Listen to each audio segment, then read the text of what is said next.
సిమ్లాకా? ఎందుకు? మేమింతవరకు హనీమూన్కి వెళ్ళలేదు, అందుకే వెళ్తున్నాం. Congratulations, all the best. Thank you. నేను రెడీ అయ్యి వస్తాను. నేను వంట ఫినిష్ చేయాలి. సరే సరే, క్యారీ ఆన్. పద శ్రీనాథ్.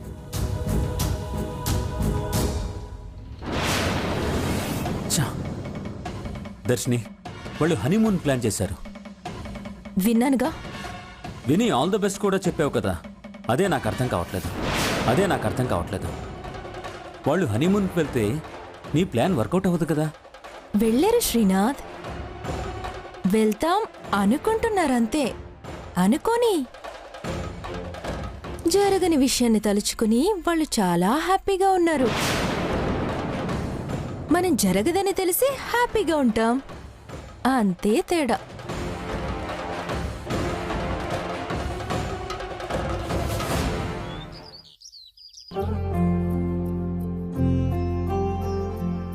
ప్రియా, వాడెక్కడికో బయలుదేరుతున్నట్టున్నాడు. నువ్వు త్వరగా వెళ్ళి తాయెత్తిని వాడి మెళ్ళో వెయ్యి. వెళ్ళు వెళ్ళు.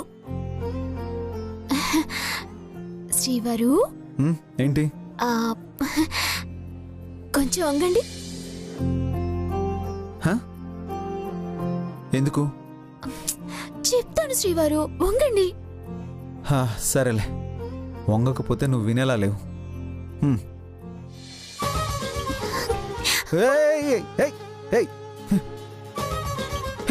ఏంటి ఇది? దేనికోసం? ఇది ఒరే మనవడా, ఇది హనుమంతుడి దగ్గర పూజ చేసి తీసుకొచ్చిన తాయెత్రా. దిష్టి తగలకుండా ఉంటుంది. నువ్వు ఉన్నావుగా, వేరే వాళ్ళకి అవకాశం ఇవ్వవుగా. అబ్బా చాలేరా, ఎప్పుడు చూసినా నా మీద పడి ఏడుస్తావు. ఇది ఉంటే నీకే మంచిదిరా. మీ హాస్పిటల్లో అసలే అమ్మాయిలందరూ ఎక్కువ, వాళ్ళ చూపు నీ మీద పడకుండా ఉంటుంది. అప్పుడు ప్రియాను కూడా నేను చూడను కదా, అంతేగా? మళ్ళీ అదేంటి శ్రీవారు? మరి హనుమంతుడు బ్యాచులర్ కదా, ఎవరిని దగ్గరికి రానివ్వడు.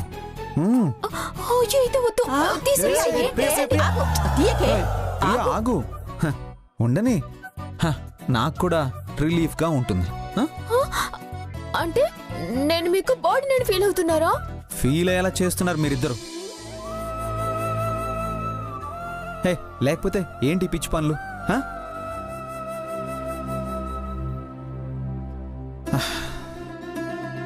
చూడు ప్రియా, నేనంటే నీకు చచ్చేంత ప్రేమ ఉంది, అది నాకు తెలుసు. కానీ నువ్వు కూడా అది అర్థం చేసుకోవాలి. నేను డాక్టర్ని ప్రియా, చాలా మందితో నేను కమ్యూనికేట్ చేయాల్సి ఉంటుంది. అందులో ఆడ మగ అందరూ ఉంటారు. నువ్వు ఇంత పాజిటివ్గా ఫీల్ అయితే అది నీకే ప్రాబ్లం.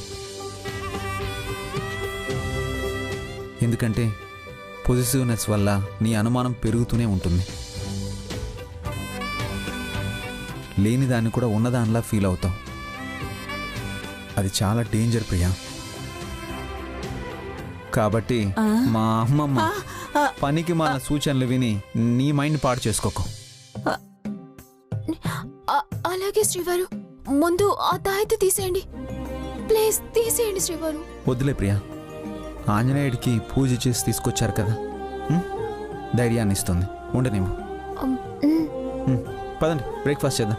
పదండి. వస్తాను నేను. ఓకే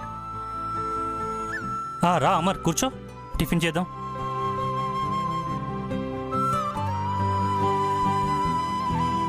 ఏ అమర్, హాస్పిటల్ అట్మాస్ఫియర్ ఎట్లా ఉంది? పర్లేదు నాన్న, రిప్యుటేషన్ పెరగాలంతే. మెల్లిమెల్లిగా అదే పెరుగుతుందిలే.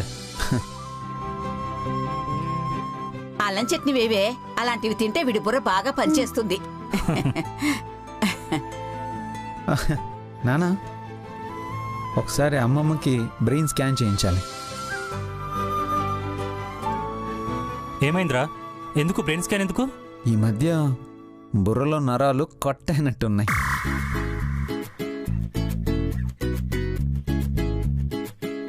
పిచ్చి పిచ్చి సలహాలని ఇచ్చి ప్రియా మైండ్ని పాడు చేస్తుంది. అంత లేదురా మనవడా, నా బ్రెయిన్ చాలా షార్ప్, నీకు తెలీదు. ఆహా, అంత షార్పా? మరేమనుకున్నావు?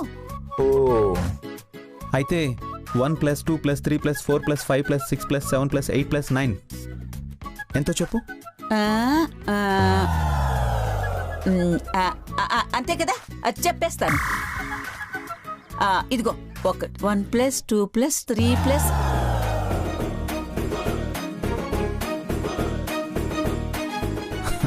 1 2 3 + 3 + ఏంటమ్మా షార్ప్ అన్నో?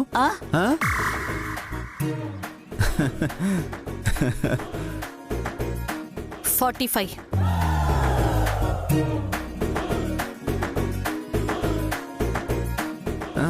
కరెక్ట్గా చెప్పారు పిన్ని. ఇంతకీ ఎప్పుడు వెళ్తున్నారు?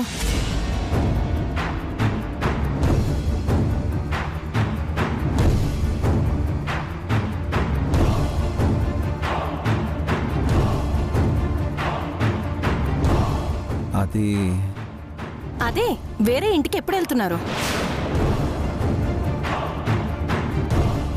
సునంద, ఏంటి తినేటప్పుడు మా తుండే మాట్లాడుతున్నావా? లేదు.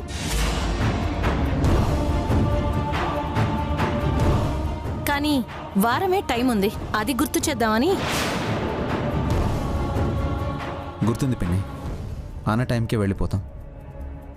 ఆల్రెడీ ఫ్లాట్ కోసం వెతుకుతున్నాను, మీరేం టెన్షన్ పడకండి.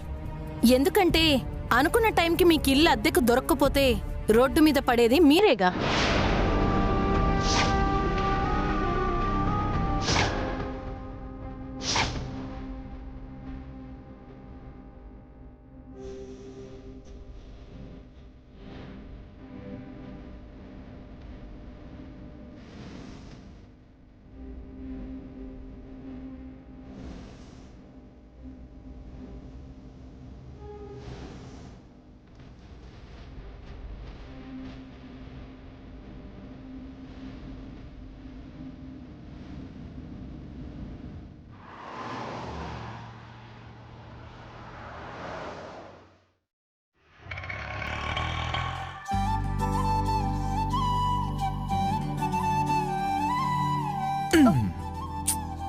అయ్యో, ఏంటండి ఇది?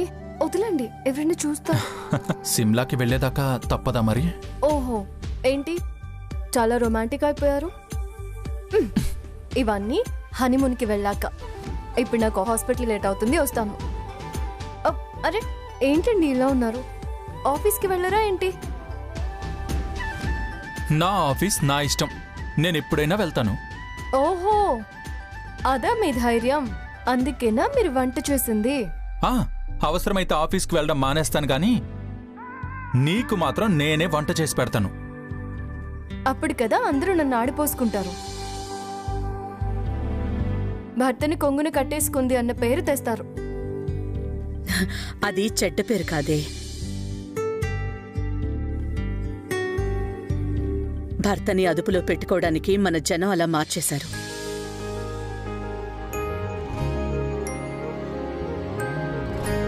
కొంగును కట్టుకోవడం అంటే వెంటేసుకుని తిప్పుకోవడం కాదమ్మా. నీ భర్త ఇంకో దాని వెంట పడకుండా చూసుకోవడం.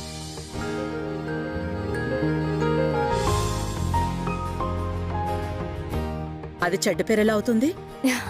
అమ్మమ్మ, నేనేదో ఊరికే తమాషాగా అన్నానులే. తమాషానా? నేనేదో ఆట పట్టిస్తుంటే తనలా అంది. ఇంతకీ ముహూర్తం ఎప్పుడు పెట్టించమంటారో చెప్పండి. వాళ్ళు ఆల్రెడీ పెట్టించుకున్నారు గ్రానీ.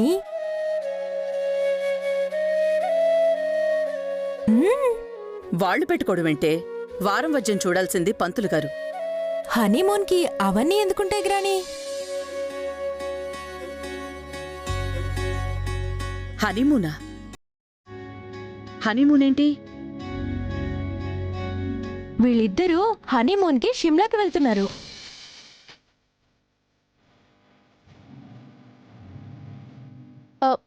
మీకు తెలీదా గ్రానీ?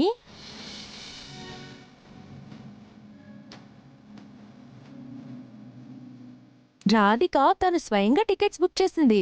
ఎల్లుండి ప్రయాణం.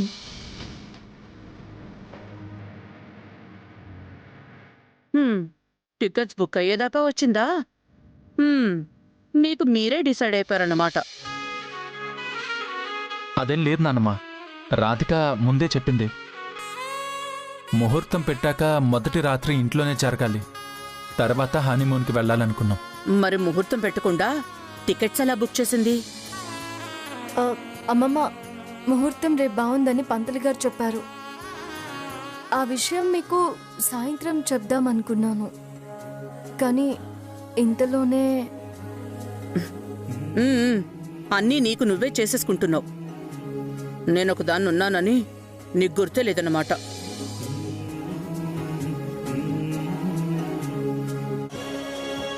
నాకు చెప్పొచ్చు కదా. మీకు సర్ప్రైజ్ ఇద్దామనుకున్నాను. సర్ప్రైజ్?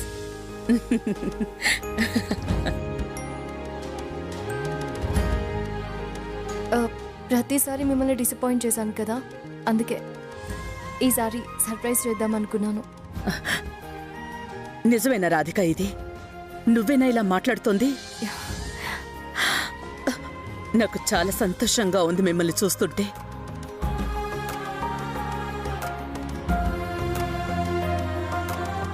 యారా మనవడా, నువ్వు కూడా నాకు చెప్పకుండా దాచావు కదూ? అంతే కదా? భార్య మాయలో పడిపోయావు నువ్వు. ఇక బామ్మేం గుర్తుంటుంది నీకు?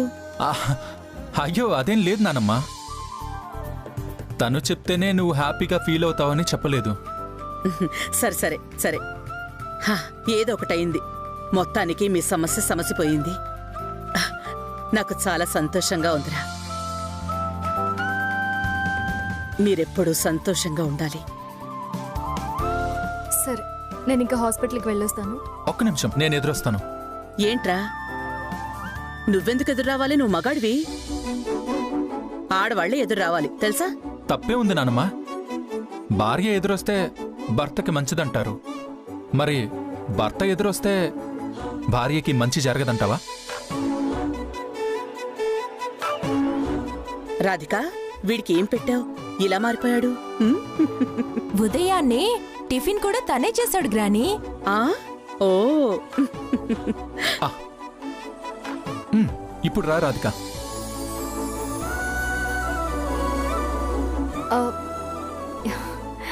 సరే, వెళ్ళొస్తాను. బాయ్ అండి. బాయ్.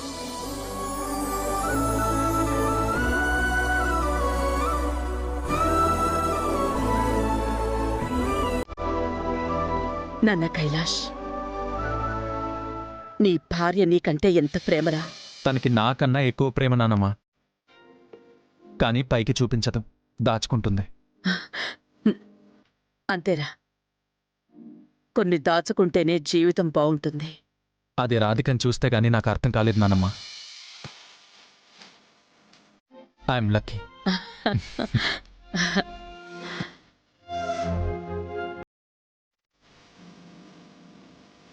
గ్రానీ, నేనొచ్చిన రోజు నువ్వెలా ఉన్నావో ఎప్పుడెలా ఉన్నావో తేడా గమనించావా? నువ్వేం చేసావో నాకు తెలీదు గాని రాధికలో చాలా మార్పు వచ్చింది.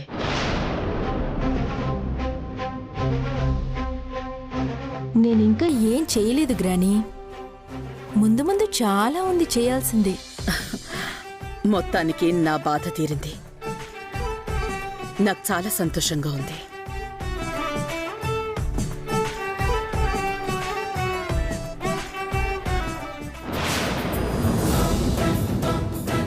నీ బాధ తీరింది గ్రాని, కానీ నా పగే ఇంకా తీరలేదు. దానికి మొదటి అడిగే ఈ ఫస్ట్ నైట్ ప్రోగ్రామ్.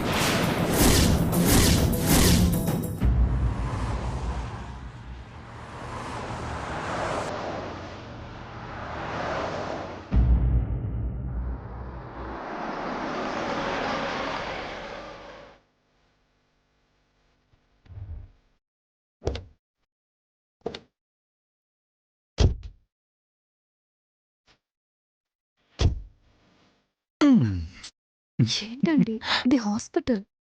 హాస్పిటల్ అయితే మాత్రం మనం భార్యాభర్తలం కాదా ఏంటి? అయినా నా భార్య భుజం మీద నేను చేయిస్తే తప్పేంటి?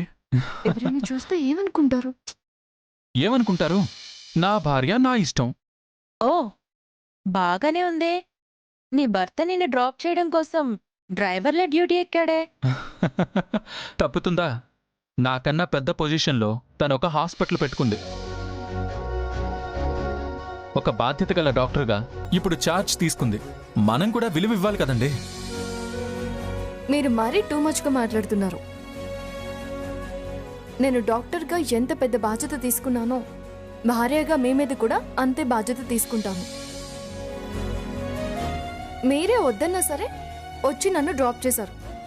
ఇక్కడికి వచ్చాక ఇలా మాట్లాడడం ఏం బాలేదు. మీ ఇద్దరిని ఇలా చూస్తుంటే నాకు చాలా హ్యాపీగా ఉంది. ఈ రోజుల్లో కూడా మీలా ఉండడం చాలా కష్టం అండి. మీ ఇద్దరికి ఒకరి మీద ఒకరికున్న ప్రేమ చూస్తుంటే నాకు చాలా కుళ్ళుగా ఉందండి. అయ్యో మరీ కుళ్ళుకోకండి, మాకు దిష్టి తగులుతుందేమో. నిజంగా మిమ్మల్ని చూస్తుంటే దిష్టి తగిలేలా ఉంది. ఎవరి దిష్టి తగలకుండా మీరెప్పుడు ఇలాగే హ్యాపీగా ఉండాలి. మీ హ్యాపీనెస్ని ఎవరు చెడగొట్టే ప్రయత్నమే చేయకూడదు. అయ్యో మాకెవరు శత్రువులు లేరండి. మమ్మల్ని విడగొట్టే ప్రయత్నం ఎవరూ చేయరు కూడా. అయ్యయ్యో అలా ఎందుకు అనుకుంటారు? మీకు తెలియని శత్రువులు కూడా ఉండొచ్చు కదా.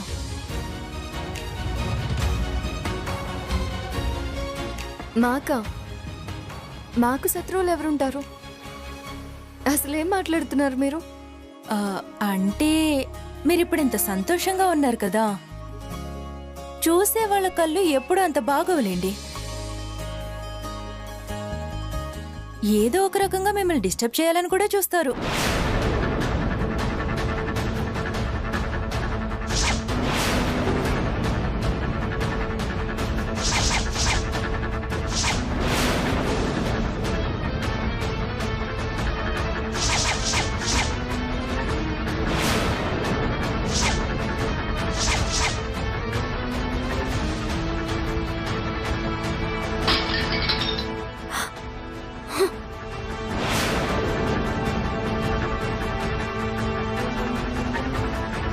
అదేంటి రాధిక, నేనేదో దిష్టి పెట్టే వాళ్ళు ఉంటారని చెప్పాను. నువ్వేంటి నిజంగా అలాంటి వాళ్ళు ఉన్నట్టు భయపడుతున్నావు? అలాంటిదేం లేదండి, మీరేదో చెప్తుంటే ఆలోచిస్తున్నానంతే. రాధిక, ఇలాంటివన్నీ ఆలోచిస్తూ ఉండడం వల్ల మైండ్ పాడవుతుంది, కానీ నీకొచ్చే లాభం ఏమీ ఉండదు. నువ్వు హాస్పిటల్లో ఉన్నంతసేపు నీ మైండ్ అంతా నీ పేషెంట్స్ మీదే ఉండాలి. నువ్వు చేసే ట్రీట్మెంట్ మీదే ఉండాలి. ఇలాంటివేమీ ఆలోచిస్తూ ఉండకు. దర్శిని గారు, ఏంటండి మీరు కూడా? ఇలాంటివి ఎవరైనా చెప్తారా? అయ్యయ్యో, నేను ఆ ఉద్దేశంతో చెప్పలేదండి. కాకపోతే ఏంటేంటో చూసుకోవాలి కదా. మన అనుకున్న వాళ్ళకి మంచి చెడు చెప్పాలి కదా. అయ్యో, చెప్పడంలో తప్పేం లేదండి, కానీ ఇలాంటివి చెప్పడం నాకు కొంచెం ఇబ్బందిగా అనిపిస్తుంది. దయచేసి మీరేమనుకోవద్దు. మీరెప్పుడు మా ముందు ఇలాంటి డిస్కషన్ పెట్టకండి.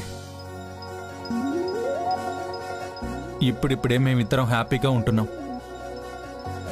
ఆ హ్యాపీనెస్ని మేమిద్దరం పోగొట్టుకోదలుచుకోలేదు. ఓకేనా అండి? రాధిక, గుర్తుపెట్టుకో, మనం హనీమూన్కి వెళ్తున్నాం. లగేజ్ అంతా ప్యాక్ చేసుకోవాలి. చాలా పనుంది. వర్క్ ఉంటేనే హాస్పిటల్లో ఉండు, లేదంటే నాకు వెంటనే కాల్ చేయి, వచ్చి పికప్ చేసుకుంటాను. సరే బాయ్ అండి. సరే రాధిక, బాయ్ అండి. మొత్తానికి హనీమూన్కి వెళ్తున్నారనే ఆనందం మీ ఆయనలో చాలానే కనిపిస్తుంది. చాలా హ్యాపీగా ఉన్నట్టున్నాడు. మీరు హనీమూన్కి వెళ్ళడం కాదు కదా, ఇంట్లో పెట్టిన కార్యక్రమం కూడా జరగదు.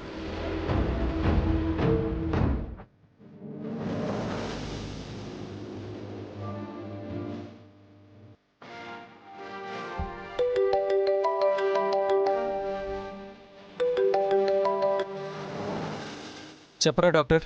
ఎక్కడ్రా? ఇప్పుడే ఆఫీస్కి వెళ్తున్నాను రా. సరే కానీ నీకు ప్రాబ్లం ఉందని చెప్పావుగా? అదేరా నీకు అర్థమైందిరా బాబు. పదే పదే గుర్తు చేయొద్దు.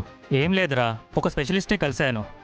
అతను నిన్ను టెస్ట్ చేసి నీ ప్రాబ్లం ఎన్ని రోజులు క్లియర్ అవుతుందో చెప్తా అన్నారు. ఇప్పుడు ఆ అవసరం ఏం లేదురా. ఆల్రెడీ నా ప్రాబ్లం సాల్వ్ అయిపోయింది. మేము హనీమూన్కి టికెట్స్ కూడా బుక్ చేసుకున్నాం. వారిని భలే ఫాస్ట్గా ఉన్నావురా. All the best. థ్యాంక్స్ రా. ఓకేరా.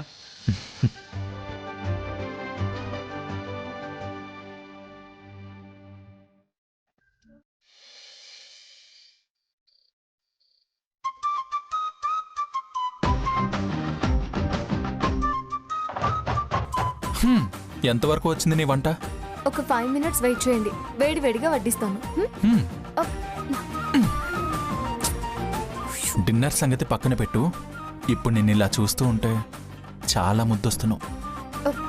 ఏంటిది? ఎవరైనా చూస్తారు, వదలండి. చూడ్డానికి ఎవరున్నారని?